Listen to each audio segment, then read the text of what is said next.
Well, there was also a lot of reaction in Ottawa today to our story about a Chinese technology giant coming to Canada and the serious concerns it's creating around the world about public security.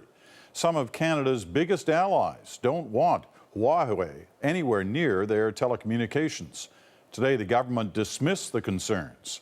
Greg Weston is the reporter who broke this story last night. Greg. Peter, the suggestion the Harper government is being lax on national security had the opposition parties on the attack. Huawei will be allowed to buy up key telecommunications assets here in Canada, despite the fact that the United States and Australia have blocked them. Why did the Prime Minister choose to ignore their warnings? That brought a surprising response from the Prime Minister. Those concerns are examined and those concerns have been addressed in our mind, and I would remind the Leader of the NDP that we don't take dictates on security from the United States. The Prime Minister of Canada. But this was the Prime Minister just last year, signing a Canada-U.S. border security deal. A threat to the United States is a threat to Canada, to our trade, to our interests, to our values, to our common civilization. Public Safety Minister Vic Taves responded to the CBC report by trying to discredit it. Taves referred to a secret memo obtained by the CBC and written by one of his own senior officials.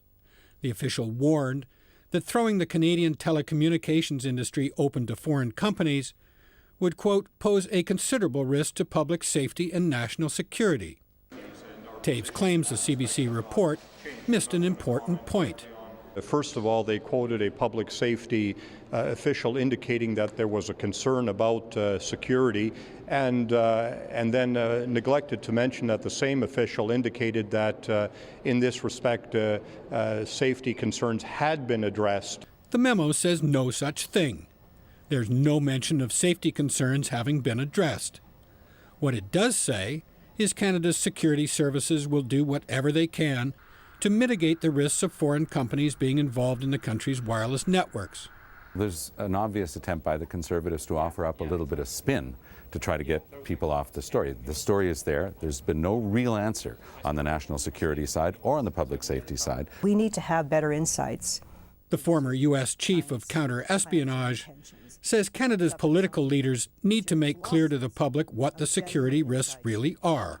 My advice is that there be a national and careful debate about the extent to which Canada wants to be able to control some commercial transactions that may have national security implications.